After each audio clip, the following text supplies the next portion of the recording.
What's happening this week in Warcraft? A lot. Hey, it's Soul, and you can help support the channel by liking this video, subscribing for more WoW coverage, and catching me where I'm live. We enter week 2 of season 3, and real quick on hotfixes, if you're a fire mage, rep paladin, or arms warrior, you get a nice little bump to your overall damage. Affliction warlocks though, you were at the top and you're gonna take a small hit to the damage. Delvers out there who didn't feel like they were progressing through the Delver's journey fast enough last week, there is a reason for that. Apparently the game was supposed to give us Delver's journey progress from bountiful delves even if we didn't use bountiful keys like normal, but a bug was preventing that from happening. Thankfully that's been fixed, and whatever progress we missed should be given back to us. I'm sure Brand's jumping for joy, jumping all the way into every mob pack you were trying to avoid. Some big unlocks happened this week, first being story mode for the raid. There's an NPC just to the left of the raid entrance after you've completed the campaign up to this point. Completing this quest will score you some extra rep and an enchanted runed ethereal crest for making a heroic level crafted gear. Also, as you complete this questline, you'll get a follow-up to enter the Ecodome Aldani dungeon, where you'll get to the conclusion of the campaign. You can do this in follower mode too.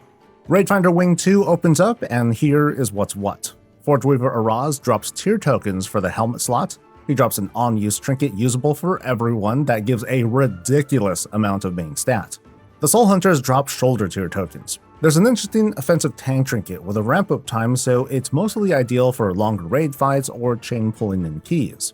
And there's an agility trinket that has this sort of passive execute effect to it. Finally, they drop the special boots that boost the effectiveness of your Rishi Wrap effect, which may or may not be important to you, but these boots aren't a separate personal loot roll, as in you won't be rolling against others to get it, either it appears in your inventory or it doesn't.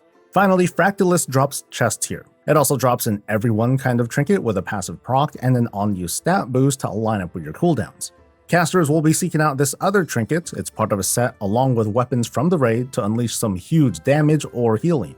The dagger from the set also happens to drop from this boss, and the staff was from the Soulbinder boss in the previous wing. Raiders will be able to reach rank 3 of the Manaforge Vandals. This will give a speed boost when you're out of combat and will let you activate a console that weakens trash mobs, and hey, who wouldn't want to do that? If you've been keeping up with the ecological succession quests, you may have noticed another questline has opened up. The expectation, I think, is at the same time World Quests update, more of these quests will open up to help restore the Oasis. And the extra activities should help you complete the weekly for a loot box. So how do we handle gearing this week? First, take a glance at your vault to see if there's anything you definitely want to pick up, like maybe a myth or hero track piece you can't normally get, maybe a trinket or a set piece that you know you'll be holding onto. Or if you have lots of good choices, maybe wait till later in the week until you've exhausted your gearing options. That's mostly what I do. With 2 Raid Finder wings, that's a great opportunity to complete set bonuses. To max out your delve keys for the week, you don't necessarily need to do the Crash weeklies. I mostly recommend doing those for the transmog appearances, but the Dornicle weeklies ought to be your first stop so you can manage your choices. Now that the delve issue has been fixed, the urgency for bountiful keys is significantly lessened. If you're good at managing your time, I would say Theater Troop and Surge pricing are good go-tos. Awakening the Machine is even more of a cakewalk these days with our gear, and Spreading the Light down in Hellfall is basically a free half key.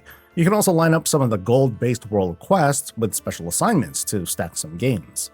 And once you've gone through most of your routine, don't forget to upgrade your Rishi Wraps. This week you'll be able to unlock a perk where you can now see treasures in Koresh while phase diving.